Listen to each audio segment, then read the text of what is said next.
Hello, and thank you for watching a Holiday Rewind here on News Center Maine Plus. I'm Amanda Hill. And I'm Brian Econo. This is going to be a lot of fun. So this season, we are taking it all the way back to the 90s for you. Our team dug through the station's archive to bring you some totally rad holiday stories from 3 decades ago. From football to shopping, the Nutcracker, some traditions are still very much alive. They maybe just look a little different. So, for example, Thanksgiving has always been about being thankful for what you have and also giving back to others. Every year, there are huge community efforts to help out pantries and donate food to people who need it. In 1994, Dan Harris met up with kids in Bangor who were pitching in. All right, now let's put the birds right in there, Roger. Attaboy. That's it. The birds are 25 turkeys, donated anonymously. The kids are from St. Mary's Catholic School in Bangor. Slide them right in there, man. Attaboy. They're loading this truck up with the turkeys and boxes full of canned goods they collected themselves. It's really fun because you get to help other people, not just yourself. Okay. Once the truck is fully loaded, 3 of the kids and their principal take off to make deliveries. First stop, Manna Ministries, a Bangor soup kitchen. I really appreciate this. All of you guys, I really appreciate it. Great, Bill. Thank you very much. Thank you. Thank you. Here at Manna Ministries, where they're doing a Thanksgiving food drive, the gifts are much appreciated, and they say it makes a statement about the youth of today. To see kids sacrificially give, especially when they're being called apathetic, that this new generation of children don't care, that are only into themselves and video games, and see them come in with turkeys and food like that blesses me so much. We'll see to it that it gets there. Second and last stop of the day, the Salvation Army. You take the small one. Was it fun to do it all? Yeah, because you get out of class and it's fun to be with other people that feel the same way you do. That's what the principal at St. Mary's says this is all about. And it's just, I think, good basic training. Basic training for life and for spreading your own good fortune. In Bangor, Dan Harris, News Center. By the way, you may recognize Dan Harris from some network news coverage. In 2010, he started co-anchoring the weekend edition of Good Morning America on ABC. Harris stepped away from his news career, though, in 2021. In fact, he wrote a book about the important role meditation has played in his life. Also started a podcast called 10% Happier. Thanksgiving would not be Thanksgiving without turkey, right? True story. It's that golden, crispy centerpiece that makes the entire meal. Well, now let's do a little rewind to 1992 when former reporter Jane Skinner visited Graney's turkey farm in Mercer. She discovered that this small family-run farm, quote, plucked more than 1,600 birds just in the week before the holiday. Jane spoke with Scott Graney, who had worked on the farm for a decade at that point, and he said even though these fresh, locally raised birds cost 3 times as much as store-bought ones, the demand was still very high. The fresh birds that they have in the supermarkets have been frozen prior, and they just thaw them the week before Thanksgiving and rewrap them. Most of these turkeys were walking around this morning. That's very fresh. Walking around this morning after the busy season. He said he would be able to take 6 months off before beginning the process of raising chicks for the next year. And by the way, that turkey farm is still open in Mercer. All right, let's shift gears a little and talk a little football. It is a Thanksgiving staple for a lot of families. In Portland for more than 100 years, the Deering and Portland High School teams have been facing off on the field Thanksgiving morning. But 30 years ago, the rivalry got heated when the schools had to temporarily merge. As Susan Kimball reported in 1994, the move was not exactly a popular one among students. Deering High's Jen Gardner has already made up her mind about next week's merger. That's gonna stink. She won't get any argument on that point from Portland's Mary Hanneman. Because I never liked Deering, and I know I ain't gonna get used to it. Hey, go, hey, fight, tonight. Nobody says it's going to be easy. There's nothing simple about transplanting more than 1,000 high school students, but school officials say it has to be done. Actually, I think this used to be a gym here, Dave. Engineers are going over Portland High brick by brick in the wake of the collapse of a skylight this month and a ceiling in August. They won't reopen school here until they're sure it's safe. The most logical solution is to ship everybody over to the city's other high school. Logical maybe, but popular? Not exactly. And John, you think it's going to be tough going to school together next week? Definitely, yeah. How come?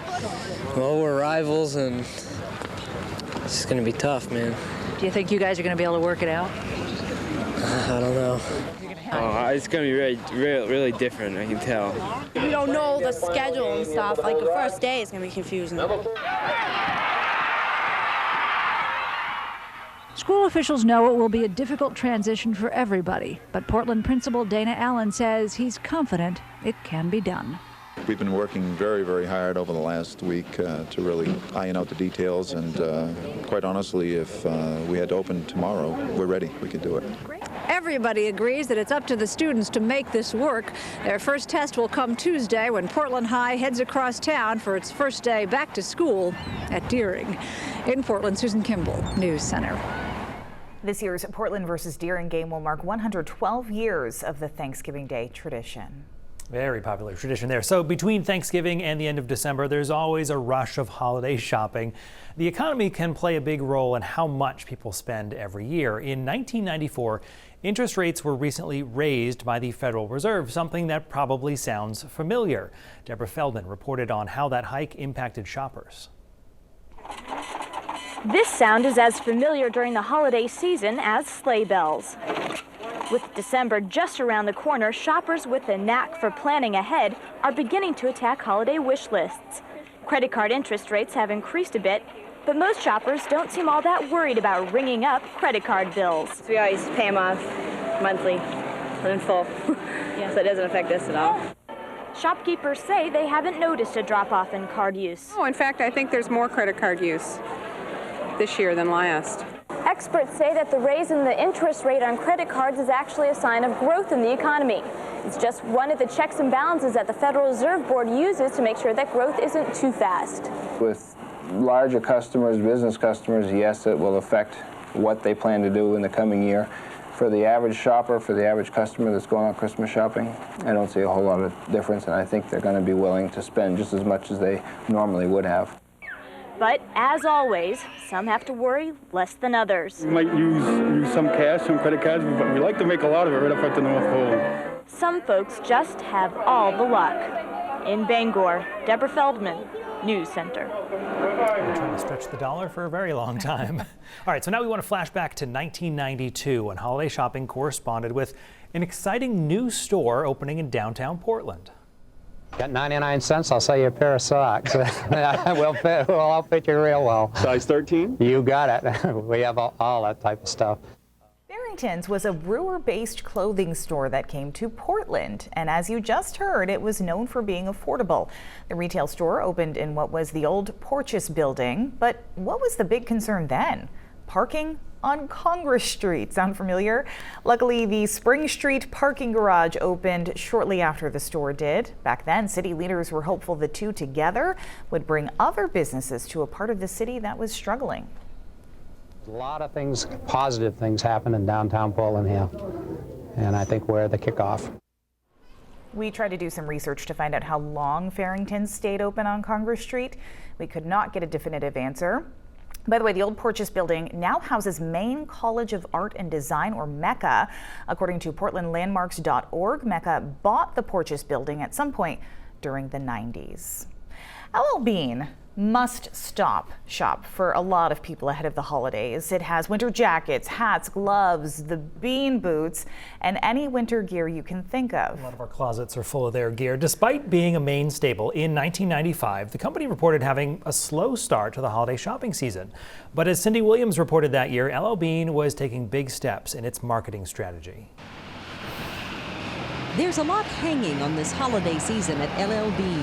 Like many retailers, Bean's does about 40% of its business in the last 2 months of the year. But this year will be different. This Christmas we expect, in terms of our overall business, to come out about even with the Christmas in 1994. Things have started to pick up in the last just couple of weeks, but prior to that we were seeing a little bit of slowness that actually is sort of endemic across the country in retail sales.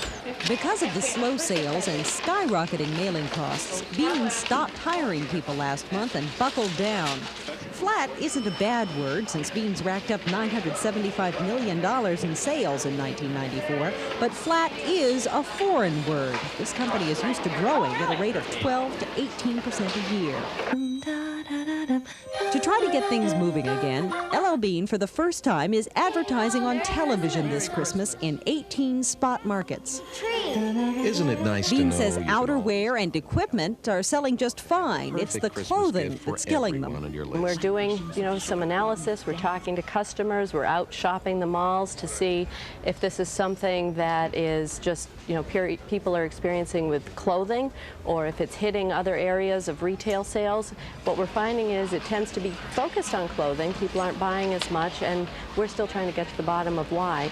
But other types of retailers at the Maine Mall are downright jolly this Christmas. This locally owned jewelry store is expecting a sparkling season. All our projections are showing for us to be up. And it could be a big year for high-tech toys. I've talked to people in the beginning of October saying, big piles of merchandise, going, what are you doing? Oh, Christmas shopping. I'm like, it's only October. And they're like, oh, want to get a head start. People have the money now, they might as well buy the presents. Small shops in the Old Port, like many mall merchants, say the season has gotten off to a slow start, but they aren't worried yet.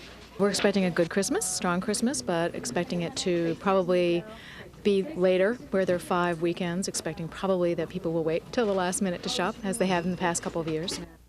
Last minute shopper right here, very guilty of that one, sadly. That was Cindy Williams reporting from 1995. All right, the big question this time of year, real or fake Christmas tree? Love real, but you can keep fake up longer. Oh, yes. How about you? I grew up with real. Now I'm more of a fake guy. For that reason, I don't have to worry about it. Just put it up, be done. However, that debate between buying a real Christmas tree or a fake one has been around for decades. Of course it has. In 1992, the Maine Christmas Tree Growers Association said there were too many trees to actually go around, and that was partially credited to a steady growth in the sale of artificial trees. Chris Rose stopped by a tree stand in South Portland to see if it was feeling the impacts. We're not too concerned. We understand that in the years past there have been tree gluts around, but we got a pretty consistent clientele, and we usually sell 2,000 trees, and this year we have 2,000 trees to sell. We'll probably sell them out. That tree operation was donating all of its profits to community projects at the time, which worked in its favor. Chris reported that prices were expected to drop as they got closer to Christmas time, resulting in a last-minute boost in sales. Pets were almost as spoiled in the 90s as they are today. Yeah, today about 70% of people buy their pets gifts for the holiday, and about 27% will spend more than $100 on their furry loved ones. This is according to a survey now by SoFi. But the pet pampering trend really ramped up in the 90s. By 1994, holiday spending on pets topped $1 billion nationwide. That's according to the American Pet Products Association. That same year, Susan Kimball found local kennels packed as people traveled for the holidays. It's 2 in the morning at 6 a.m. and then 2 at 6 p.m. Grace Gregory's owner has the system down pat. She called Clover Acres Kennel weeks ago to book a run for Grace over the holiday weekend. About 100 dogs will spend Thanksgiving here, but Clover Acres isn't the only kennel with no vacancies. We called at least 10, and nobody had any room left. And technically, it's been almost a month that we've been booked. Christmas is booked right now. Yep. Already? Christmas, New Year's, yeah. You've probably gotten a message by now that if you haven't made reservations for a kennel in southern Maine anyway, you're pretty much out of luck. But we didn't want to leave you without any options, so we've come up with one other idea. Oh, you guys! If getting your pet into a kennel is a problem, Deb Hofsis is the solution. For about $10 a visit, she'll go take care of your pet in your own home. And your big thing is the pet sitting. Going to somebody's house. Right, and a lot of people enjoy that because I'll bring in their mail, I'll turn lights on and off. And there's no limit to the kinds of pets she's ready to care for. Goldfish, birds, cats, dogs, goats, sheep. But pet sitters get booked up too. While it may be too late for Thanksgiving, it's not too early to start thinking about Christmas. In Windham, Susan Kimball, News Center. Goldfish, I didn't think of that one. Well, the holiday season is obviously a great time for families to get together and go outside, maybe celebrate some festivities together. Something like a tree lighting is very popular.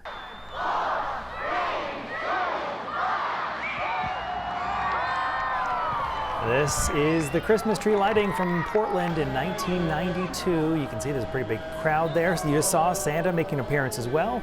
As you hear now, the crowd also joining in to sing some carols. Another classic holiday event, a showing of the Nutcracker. Back in 1992, a photojournalist went to one rendition put on by some young dancers. The kids dressed up in their tutus, put on some makeup, and hoped to one day be the star of the show. Can't wait to be a reindeer. How come? Because I like being a reindeer.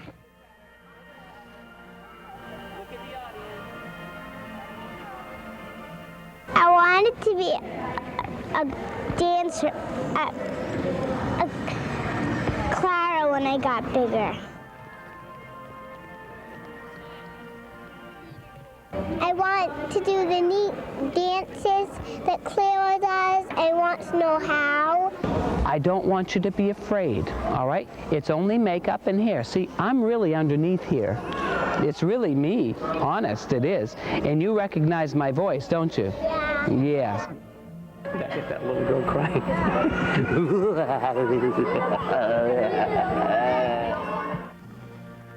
Pitter patter raindrops, okay? Way up on your toes. And we need to have smiling reindeer too, okay? And look right out at the audience. Here we go. Here we go. Up on your toes. Up on your toes. Very good.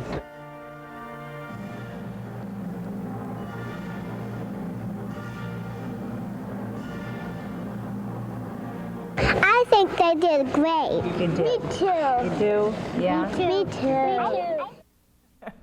2 years later, a very different rendition of the Nutcracker actually made the news. In 1992, ice skater Nancy Kerrigan made a stop at the Civic Center in Portland, which is now the Cross Insurance Arena, for a performance of the holiday classic. Her stop in Maine came less than a year following the infamous moment when she was hit on her knee with a police baton. Kerrigan was injured but recovered. That story, of course, one of the most talked about of the 90s. It went viral, you could say, before going viral was even a thing. And clearly fans were hyped to see her perform live. It's beautiful, beautiful. I'm just shaking all over. It was excellent, excellent show.